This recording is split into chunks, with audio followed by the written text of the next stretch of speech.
Assalamualaikum warahmatullahi wabarakatuh. Halo teman-teman semua, kembali lagi bersama saya Muhammad Fajrin. Saya merupakan peserta Latsar CPNS gelombang 1 tahun 2025 angkatan 6 kelompok 3. Kali ini saya akan kembali membagikan bagaimana pengalaman yang saya dapatkan terkait pembelajaran khususnya pada agenda 2 yang akan dirangkum dalam bentuk learning journal dengan tema berorientasi pada pelayanan. Pembelajaran pada agenda 2 ini dilakukan melalui dua metode, yaitu sinkronus dan asinkronus. Sinkronus adalah belajar daring melalui Zoom bersama Widya Iswara dan peserta lain. Sedangkan asinkronus yaitu belajar mandiri melalui modul, video, dan refleksi.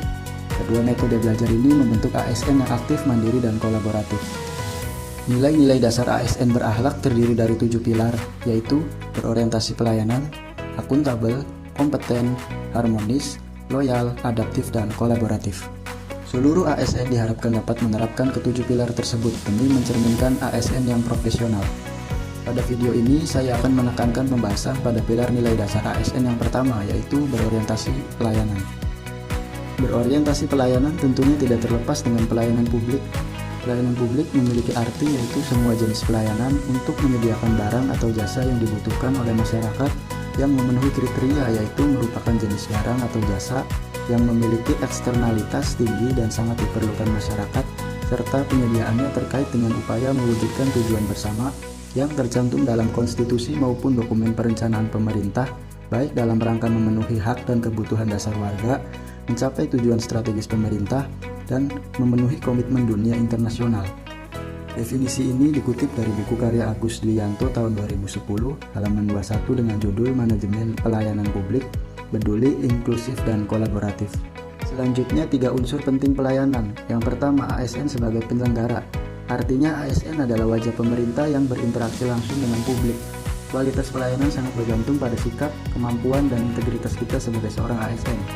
Yang kedua, publik atau masyarakat sebagai penerima layanan, yaitu pihak yang membutuhkan dan menggunakan barang atau jasa yang disediakan oleh ASN atau lembaga pemerintah. Yang ketiga, kepuasan masyarakat atau pelanggan, merupakan hasil akhir atau tujuan utama dari proses pelayanan.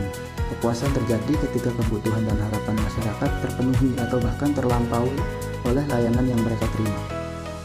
Prinsip pelayanan publik meliputi poin-poin di bawah ini, seperti partisipatif, artinya kita perlu melibatkan masyarakat dalam merencanakan, melaksanakan, dan mengevaluasi hasilnya.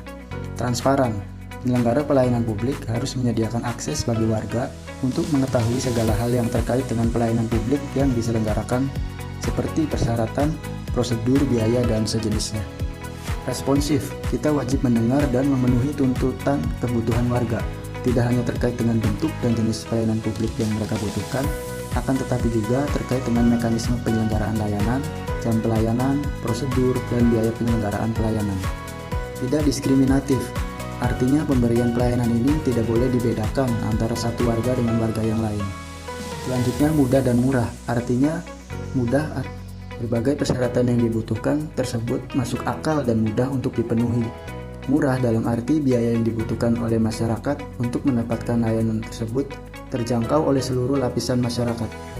Efektif dan efisien, penyelenggaraan pelayanan publik harus mampu mewujudkan tujuan-tujuan yang hendak dicapai dan dilakukan dengan prosedur yang sederhana, tenaga kerja yang sedikit, dan biaya yang murah. Lalu ada aksesibel, pelayanan publik yang diselenggarakan harus dapat dijangkau oleh warga negara yang membutuhkan dalam arti fisik dan non-fisik.